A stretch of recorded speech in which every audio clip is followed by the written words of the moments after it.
بسم الله وبه أستعين والصلاة والسلام على أشرف الأنبياء والمرسلين. Meu irmão, minha irmã, Assalamu alaikum wa rahmatullahi wa barakatuh. Já estamos na reta final das nossas aulas relativas ao jejum. Gostava neste momento ímpar suplicar a Allah, aliás, antes agradecer a Allah imensamente por ter nos dado esta oportunidade de fazermos o nosso planejamento, a nossa planificação mensal e ter nos facilitado o seu cumprimento. Alhamdulillah, alhamdulillah, alhamdulillah ala kulli hal.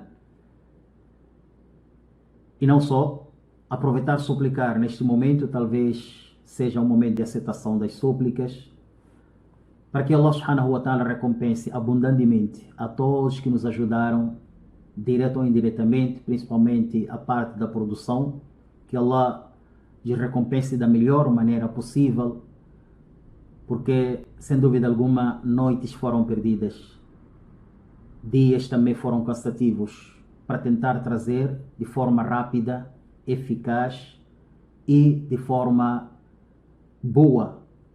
Já falei da eficácia, mas de forma com uma qualidade total. Meu irmão ou minha irmã, venha comigo e afirmarmos em comum ao dizer Jazahumullah khair al-jaza, que Allah os recompense da melhor maneira possível. Só Allah é que pode recompensar. Trabalho este feito grátis e gasto tempo, gasto dinheiro, gasto muita coisa. Vocês sabem que a internet não é grátis para os nossos irmãos que estão fazendo esses trabalhos de produção. Portanto, que Allah lhes recompense da melhor maneira possível. Amém, ya Rabb, amém, ya Rabb. Por um outro lado, queremos também agradecer a si, meu irmão, minha irmã especial, porque como a psicopedagogia diz, o professor só torna-se professor com a existência de alunos e o palestrante só torna-se palestrante com a existência dos que acompanham as suas palestras. Portanto, você, meu irmão, você, minha irmã, todos vós tornam possível.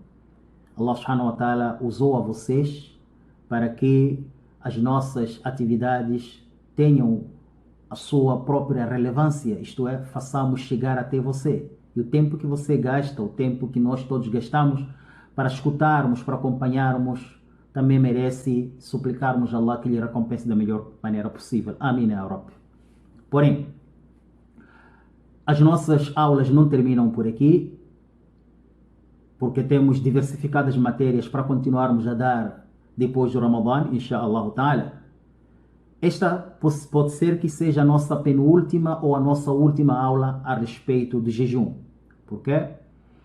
Na nossa planificação, ou na nossa planilha, ou no nosso planejamento, a aula que vamos abordar hoje, que é acerca das regras do Eid, da festividade do Eid, estava lá colocada como última aula. Porém, recebemos alguns conselhos que fizéssemos uma outra aula de conselhos, de considerações finais, conselho da vida do muçulmano após o Ramadã. Portanto, e esta aula também, por sinal, esta acerca das regras de Eid, é possível que seja dividida em duas partes. Vai depender daquilo que nós conseguirmos fazer o resumo. Meu irmão, minha irmã, neste momento também nossas sinceras desculpas vão para todos vós que têm acompanhado os nossos trabalhos, por algum erro, por alguma não eficácia dos nossos trabalhos. Tudo quando inicia não tem sido fácil.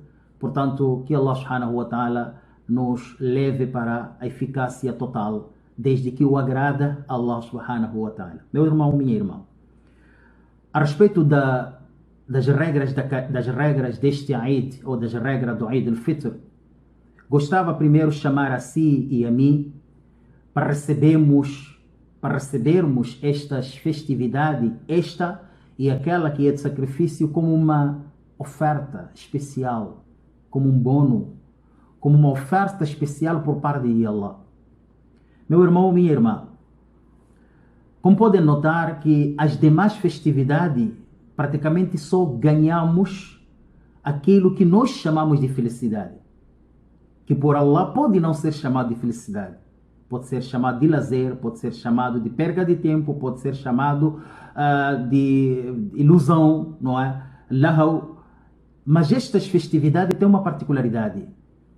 Por Allah subhanahu wa ta'ala ter nos ofertado, de acordo com o hadith de Anas radiallahu anhu, quando ele diz: "Qadima Rasulullah sallallahu alayhi wa sallam al-Madinata", quando o Nabi alayhi salatu wa sallam chegou em Medina, os nativos de Medina, dentre eles os muçulmanos, tinham duas festividades anuais.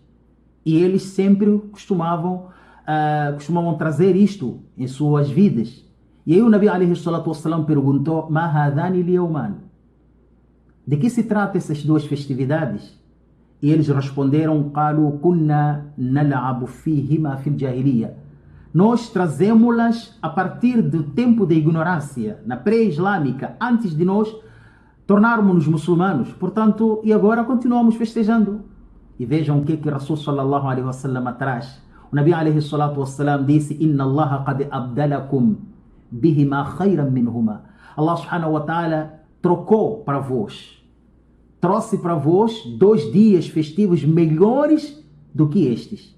E logo de imediato os sahabas abandonaram aquilo. É claro, estamos a falar de melhor perante Allah, e que é o dia de Eid al-Fitr, este que é o primeiro de Shawwal, que é o fim do Ramadã, e aquele Eid de sacrifício.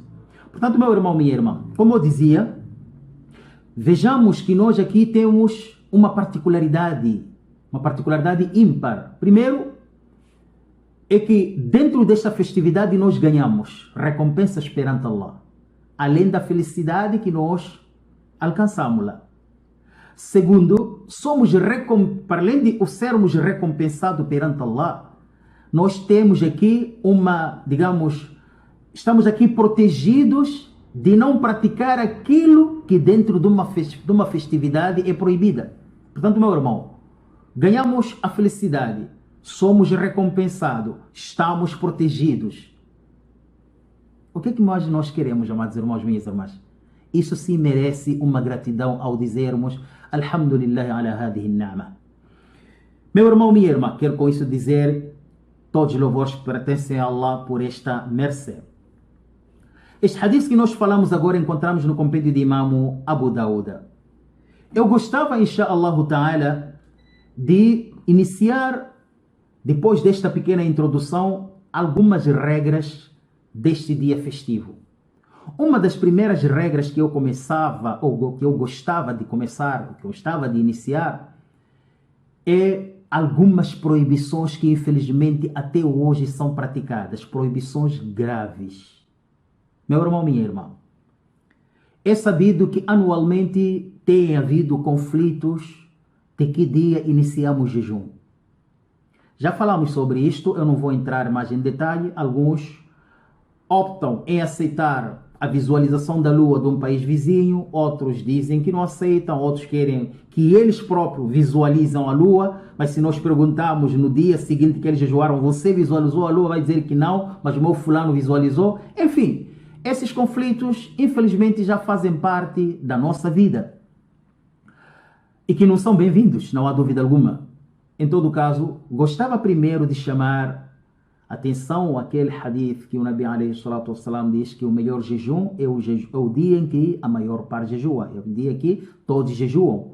E o melhor Eid é o dia em que todos festejam a Eid. Portanto, meu irmão, minha irmã, queria lhes chamar para um perigo que todos nós, ou que a maior parte de nós, queria assim dizer, melhor assim dizer, a maior parte de nós acabamos incorrendo, acabamos estando vulneráveis para com este perigo. Qual é? É haram, categoricamente, é proibido, é ilícito. E a unanimidade de todos, porque o hadith é autêntico, todos os sábios, até esses que não querem seguir a lua tal e a lua tal, se você perguntar deste hadith, é autêntico, eles aceitam este hadith. É haram jejuar no dia de Eid. Hadith de Abu Sa'id al-Khudri radiyallahu anhu, ele disse: "Naha Rasulullah sallallahu alayhi wa sallam an siyami yawmayni, yawm al-fitr wa yawm al-nahr." Hadith relatado no compêndio de Imam Muslim, hadith número 827. Eu até quero trazer o número deste hadith para ser mais fácil a sua, digamos, para ser mais fácil a gente encontrar. Meu irmão, minha irmã, o profeta, alayhi salatu wassalam, tornou haram, tornou ilícito, proibiu. E o profeta não falava de seu capricho, era informado por parte de Allah.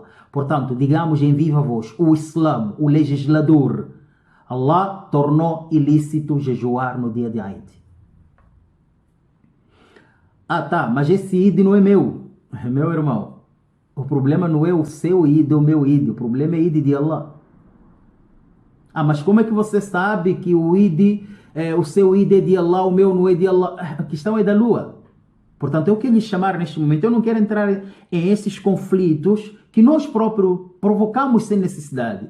Eu gostava de lhe chamar que com a aparição da lua, com a visualização da lua, meu irmão, minha irmã, não estou a dizer o você ver a lua ou eu ver a lua, com a visualização da lua, de Eid, o jejum torna-se haram.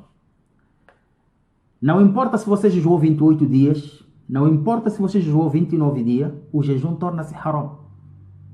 É este chamado de atenção, por eu tanto amar a si, amar a mim, amar a todos nós, que eu estou tentando lhe chamar para isso. Visualizou-se a lua, o erro ou, digamos, o erro ou certo não é o que nós queremos aqui, o início e fim de Ramadã. Aliás, o início de Ramadã. Lá já está cometido, Allah melhor sabe. O mais importante é que visualizou-se a lua. Se você jejuou no dia em que se visualizou a lua, completas 28 dias, tens a obrigação de quebrar, festejar o Eid e pagar aquele dia no fim, depois do Eid. Se você completou 29 dias e os outros completaram 30, tens a obrigação de quebrar, de não jejuar no dia de Eid, pensando que eu estou praticando uma ação obrigatória que é o jejum. Não, é haram. Allah que tornou obrigatório jejuar, tornou obrigatório não jejuar. Aliás, tornou haram, ilícito, não jejuar esse dia. Meu irmão, minha irmã, este é o primeiro conselho que eu queria dar. Receba isto de coração aberto. Receba isso de coração aberto. Todos nós seremos julgados individualmente. Todos nós seremos julgados. Cada um é responsável das suas ações. Kullun hasibun ala nafsi. Meu irmão, minha irmã, Allah subhanahu wa ta'ala diz: إِذْ تَبَرَّأَ الَّذِينَ اتَّبَعُوا مِنَ الَّذِينَ اتَّبَعُوا وَرَأَوْا الْعَذَابَ وَتَقَطَّعَتْ بِهِمُ الْأَسْبَابُ وقال الذين اتبعوا لو أن لنا كرة نتبرأ منهم كما تبرأوا منا. No dia da ressurreição será o dia em que, depois das coisas serem reveladas, a essência da coisa tornar-se aberta e verificarmos o quanto nos perdermos por termos seguido aquele ou aquele, os seguidos isentar-se-ão dos seus seguidores, fugirão dos seus seguidores, inocentar-se-ão, que não, eu não sou culpado com aquilo que você praticou. Aí os seguidores dirão: وَقَالَ الَّذِينَ اتَّبَعُوا. Quando é que isso vai acontecer? اتَّبَرَّأَ الَّذِينَ اتَّبَعُوا مِنَ الَّذِينَ اتَّبَعُوا وَرَأَوْا الْعَذَابَ. Quando verem o castigo. وَقَالَ الَّذِينَ اتَّبَعُوا. Os seguidores aí vão tentar falar, vão tentar se expressar. لَوْ أَنَّ لَنَا كَرَّةً نَتَبَرَّأُ مِنْهُمْ كَمَا تَبَرَّأُوا مِنَّا. Afinal, eu perdi-me por causa deste. Afinal, eu perdi-me por causa daquele. Quem dera se eu tivesse uma oportunidade de voltar para o mundo e eu isentar-me dele, afastar-me dele, distanciar-me dele como ele hoje se distancia de mim. Mas não há tempo, meu irmão. O dunya já foi.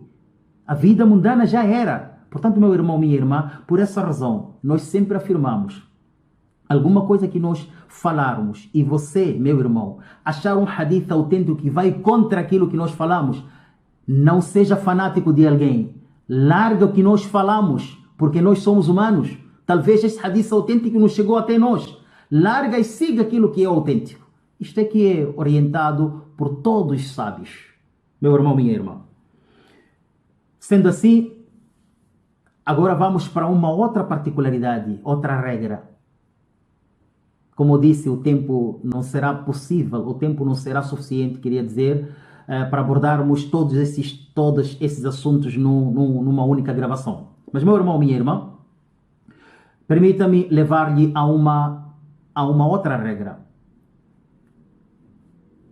O Eid, qual é a sua classificação na religião islâmica? Ele é obrigatório? Ele é sunna? Então, com isto podemos responder várias questões que nos chegaram. O mais importante, meu irmão, minha irmã, é que a maior parte dos álimos, vou repetir, a maior parte dos sábios, que é, dentre eles, começamos pelos sábios da jurisprudência. Nós conhecemos as 4 escolas mais comuns. Então, Imam Malik e Imam Shafi'i, eles olham que o Salat al-Eid, a oração do Eid, é facultativo. Isto é sunna, queria dizer. É sunna. Sendo assim, é recomendável.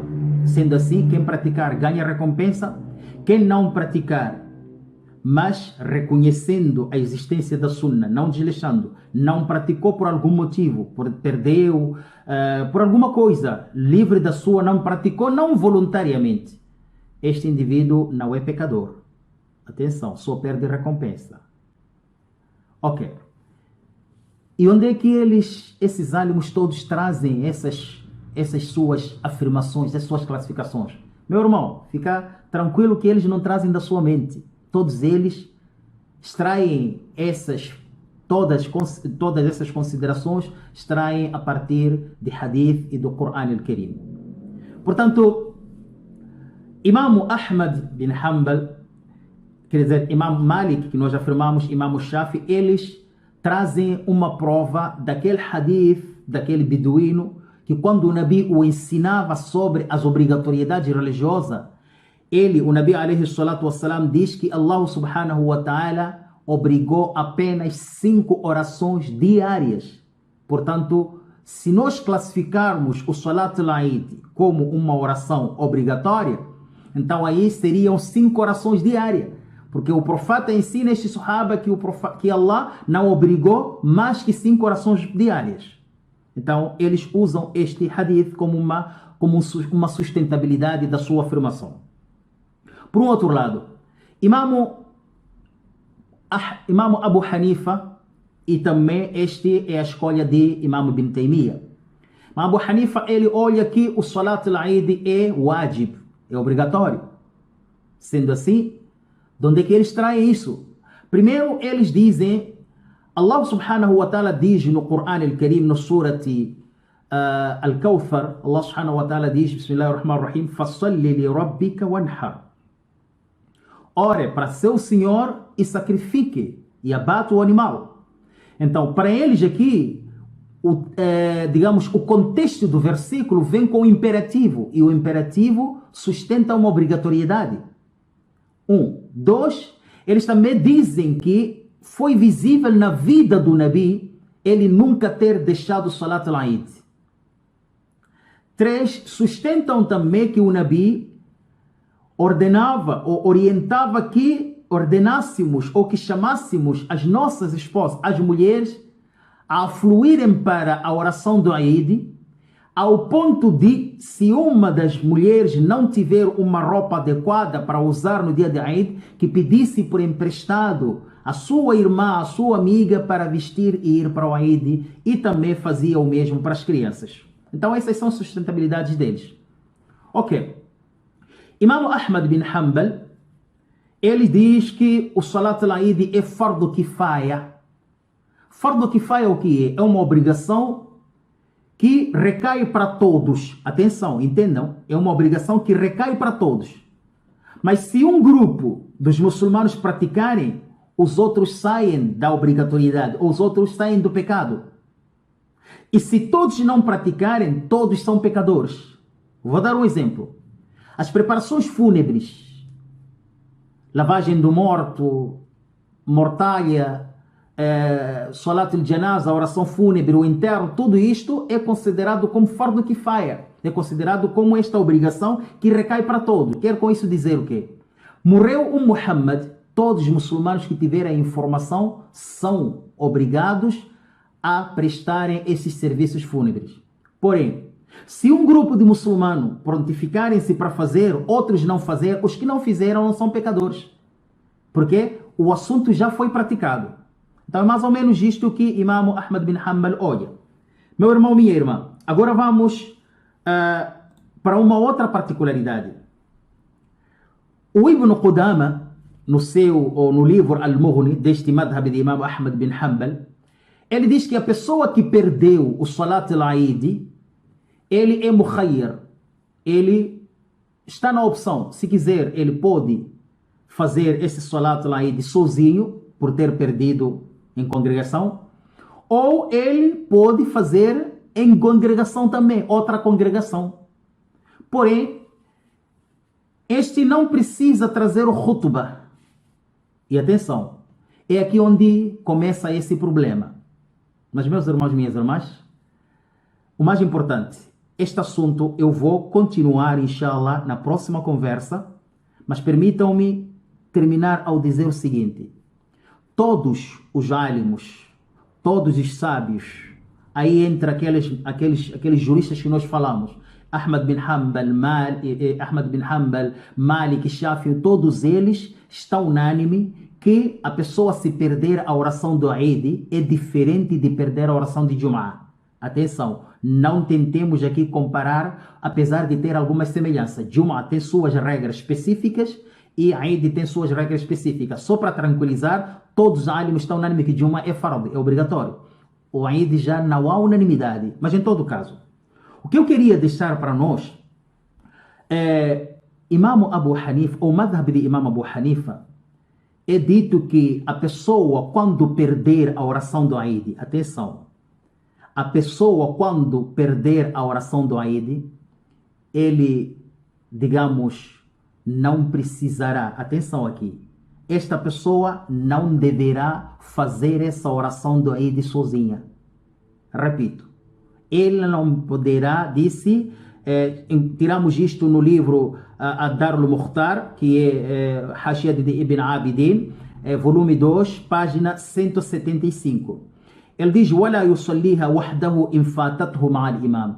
Ele não precisará de pagar essa oração sozinha, se por acaso ele perdeu com o imam. Acabou a citação. O que é que isso quer dizer? O próprio imam Ibn Taymiyyah também dizia assim, ele era a favor desta visão, a dizer que, e esta também é uma das visões mais escolhidas de Imam Ibn Uthaymin. Meu irmão, minha irmã, quero com isso dizer, há uma divergência a respeito de quem perder a oração do Eid, se ele deve pagar ou não deve pagar. Imam Abu Hanifa, Sheikh al-Islam bin Taymiyyah, e também a opção de Sheikh, também o dito de Sheikh Ibn Uthaymin, eles olham que ele não deve pagar sozinho. Mas tudo bem. O que tem a ver isto com isto?